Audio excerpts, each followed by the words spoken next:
नमस्कार बच्चों, कैसे हो आप सब लोग। मैं कृष्णा पर्वतिया स्वनिर्भर प्राथमिक शाला से कक्षा 8 विषय हिंदी की इस वीडियो में आपका स्वागत करती हूँ। बच्चों, हमने हमारी पिछली वीडियो में निबंध लेखन को देखा था और समझा था। आशा रखती हूँ आपने वह निबंध अच्छे से अपनी नोट में उतार लिए होंगे और उसका अभ्यास भी किया होगा। बच्चों, हमारे 1 से 6 पाठ पूर्ण हो चुके हैं। हमने व्याकरण विभाग को भी देख लिया है।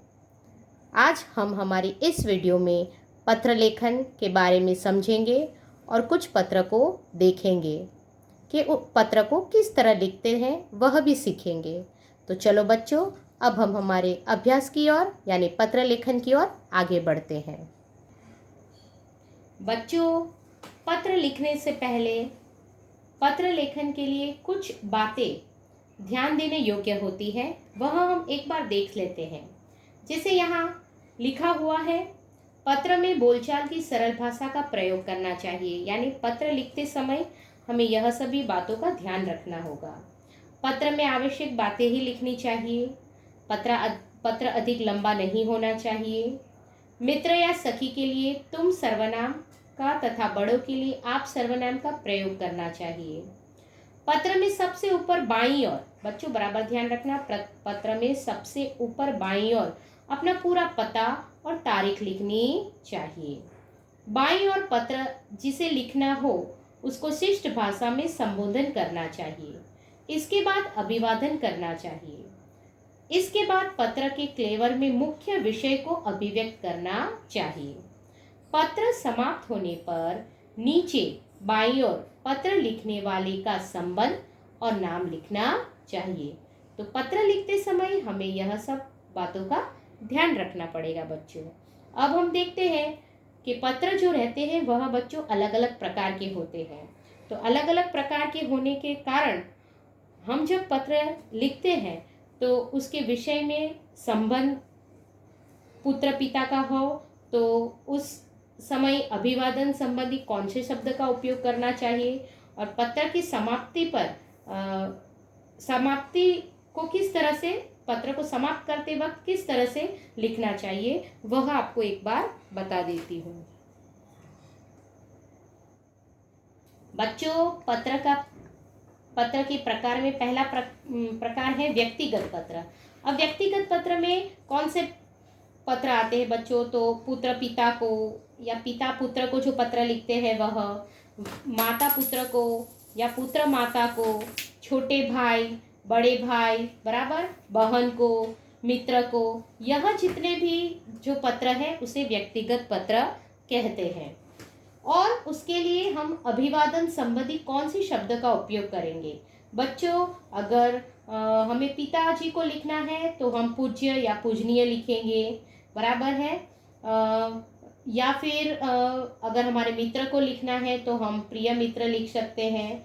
फिर पिता पुत्र को लिखता है तो प्रिय या आयुष्मान संबंधी शब्द का उपयोग कर सकते हैं। माता को लिखना है, पुत्र माता को पत्र लिखता है तो पूज्या या पूजनीय माताजी संबंधित शब्द का उपयोग कर सकते हैं। माता पुत्र को लिखते हैं पत्र तो प्रिय या आयुष्मान हम लिख सकते हैं। छोटा भाई बड़े भाई को लिखता है तो आदरणीय भाई संबंधित शब्द का उपयोग कर सकते हैं। बड़ा भाई छोटे भाई को लिखता है तो प्रिय, चिरंजीवी बराबर, उसका नाम लिख सकते हैं। बड़ा भाई छोटी बहन को लिखता है तो प्रिय और उसका नाम लिख सकते हैं, बराबर है। मित्र को लिखता है तो प्रिय और उसका नाम लिख सकते हैं। वैसे ही पत्र की समाप्ति पर लिखे जाने वाली शब्दावली, तो अगर हम पुत्र पिता को लिखता है तो समाप्ति पर वह लिखेगा आपका आज्ञाकारी पुत्र, बराबर है। पिता पुत्र को लिखते हैं तो तुम्हारा शुभ चिंतक या शुभेच्छु लिख सकते हैं पत्र की समाप्ति पर। पुत्र माता को लिखता है तो आपका आज्ञाकारी पुत्र लिख सकते हैं। माता पुत्र को लिखते हैं तो समाप्ति पर वह तुम्हारी माता, तुम्हारी शुभचिंतक लिख सकती है, बराबर। छोटा भाई बड़े भाई को लिखता है तो आपका स्नेहांशी या स्नेहभाजन भी लिख सकते हैं। बड़ा भाई छोटे भाई को लिखता है तो तुम्हारा शुभचिंतक या शुभेच्छु।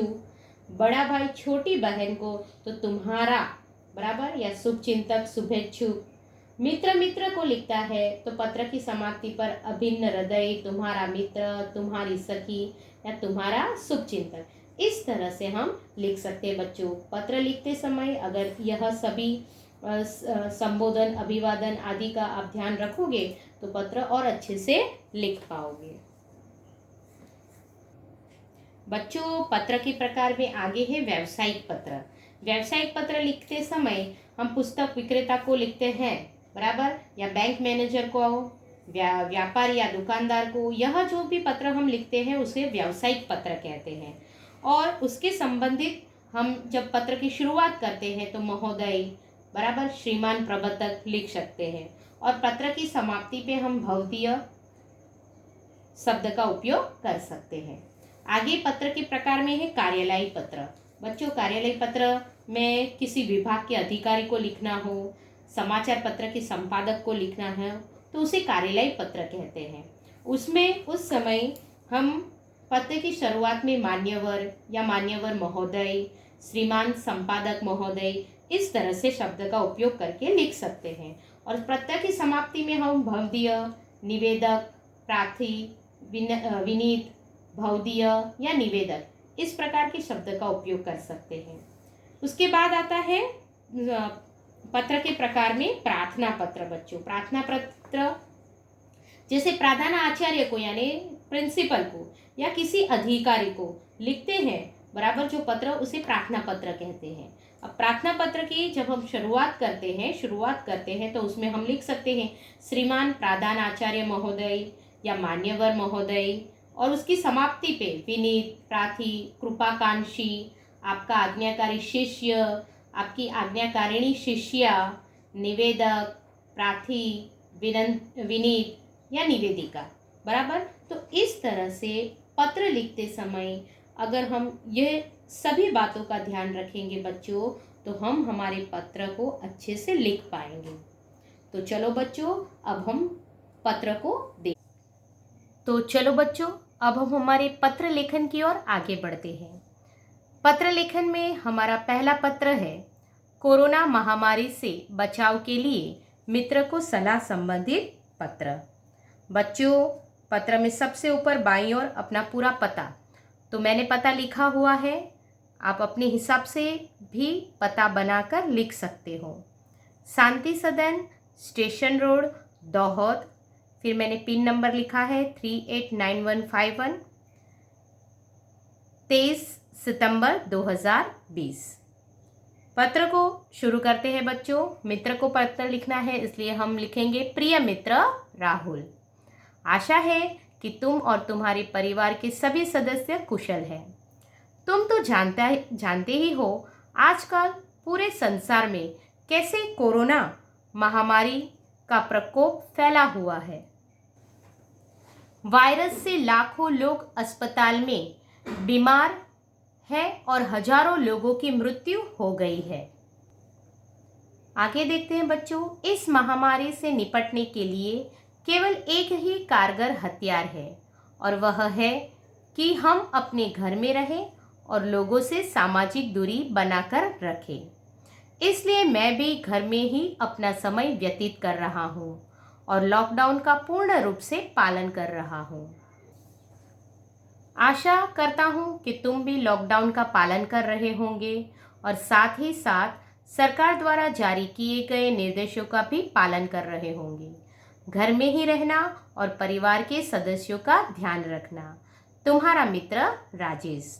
तो बच्चों, इस तरह से हम कोरोना महामारी से बचाव के लिए अगर पत्र परीक्षा में पूछते हैं तो हम इस प्रकार से लिख सकते हैं। आपको इस पत्र का अच्छे से अभ्यास करना है और फिर अपनी नोटबुक में उतारना है। तो चलो बच्चों, अब हम हमारे दूसरे पत्र की ओर आगे बढ़ते हैं। बच्चों, आज का हमारा पत्र दूसरा है प्रवास में जाने की अनुमति के लिए पिता को पत्र। तो सबसे पहले हम पता लिखेंगे। तो मैंने यहाँ पता लिखा है जीवन भारती छात्रालय, बराबर, स्टेशन रोड, दाहोद, 23 सितंबर 2020। अब पिताजी को पत्र लिखना है इसलिए हम पूज्य पिताजी और उसके बाद लिखेंगे सादर प्रणाम, मैंने आपको अभी आगे बताया था।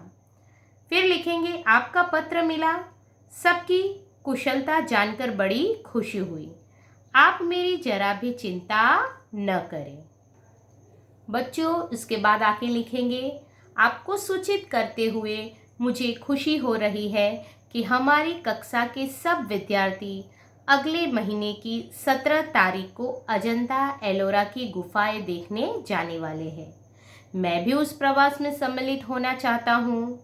स्कूल बस की व्यवस्था की गई है।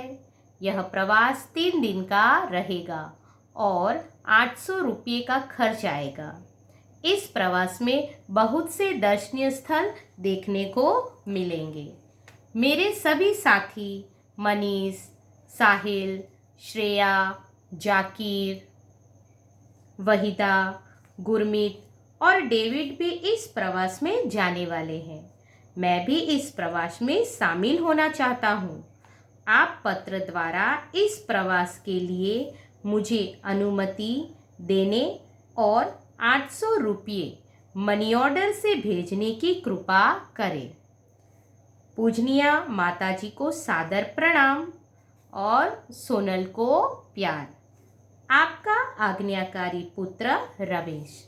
तो बच्चों इस तरह से आप पत्र लिख सकते हो। अगर प्रवास में जाने की अनुमति के लिए पत्र पूछे तो इस प्रकार से लिख सकते हो, और अगर अन्य विषय के ऊपर कोई पत्र पूछे तो भी आप अपने तरीके से, मैंने जो आपको आगे बातें बताई उस बातों को ध्यान में रखते हुए आप अपने हिसाब से पत्र तैयार करके भी लिख सकते हो। बच्चों मैं अपने ग्रुप में यह दोनों पत्र रखूँगी। आपको अच्छे से अभ्यास करके यह पत्र अपनी नोट में उतारने हैं और साथ में तैयारी भी करनी है। अपना ध्यान रखना बच्चों। आना बच्चों।